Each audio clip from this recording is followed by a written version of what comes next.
മുസ്ലിം youth ലീഗിന്റെ white guard.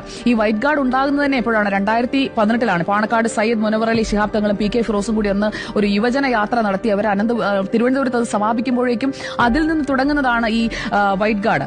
White guard അതിനുശേഷം പിന്നീട് അങ്ങോട്ട് അവർ അത് രൂപീകരിച്ചതിന് ശേഷം ദുരന്തം വന്നതാണോ എന്നറിയില്ല. പിന്നീടുള്ള എല്ലാ ഇടങ്ങളിലും ഏത് സംഭവം ഉണ്ടായാലും അവിടെ വൈറ്റ് ഗാർഡിനെ നമുക്ക് കാണാം. അതുകൊണ്ടാണ് ഒരു ഭക്ഷണ വിവാദം ഉണ്ടായപ്പോൾ വൈറ്റ് ഗാർഡിന്റെ പ്രവർത്തനങ്ങൾ എന്തൊക്കെയാണെന്ന് അവർക്ക് തന്നെ പറയേണ്ടി വരുന്നത്, അല്ലെങ്കിൽ മറ്റുള്ളവരുടെ മുന്നിൽ വിശദീകരിക്കേണ്ടി വരുന്നത്.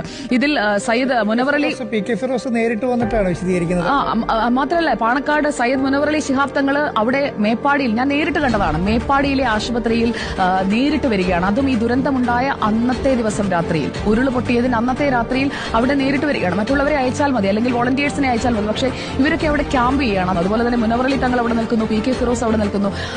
ആ സംഘം എന്ന് പറയുന്നത് അവരിപ്പോഴും 8ാമത്തെ ദിവസമാകുമ്പോഴും അവർക്ക് മടുക്കുന്നില്ല, അവർ അതേപടി തുടരുകയാണ്. അതുകൊണ്ട് നമ്മൾ അവരെ അക്നോളജ്